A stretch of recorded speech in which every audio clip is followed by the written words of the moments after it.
Welcome and thanks for joining me for Semiconductor Insights teardown of the Sony PlayStation 3. My name's Don Scanson and I'm the Product Technology Manager for Semiconductor Process at Semiconductor Insights. Here you can see my good friend Dan in our lab beginning the first stages of breaking open the PlayStation. Probably a bit of a sad sight to some of the gamers that might like to play around with this station. Some high-level view here. We can start to see some of the major components. Dan's just breaking off some power supplies and things like that. Our general interest in the PlayStation is that Sony has a reputation for introducing some innovative technology in the devices on these gaming units, including over the past several years their embedded DRAM and things like that. They've also shown a great deal of innovation in terms of shrinking down all of their devices and improving their cost to manufacture gaming units.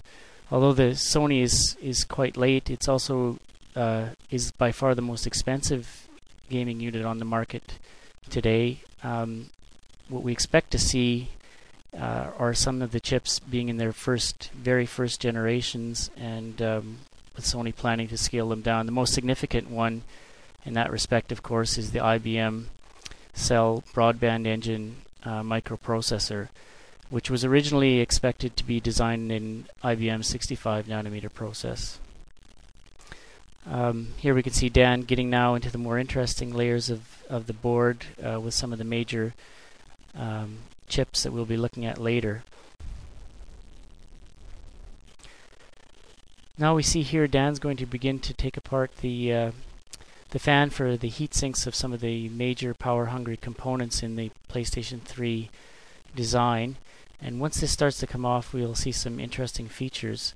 The PlayStation 3 incorporates three major Sony chips, including the Cell processor from IBM and two other Sony devices. Here's Dan's pointing out some of the careful attention to control of heat in the device, since these are very high performance ICs.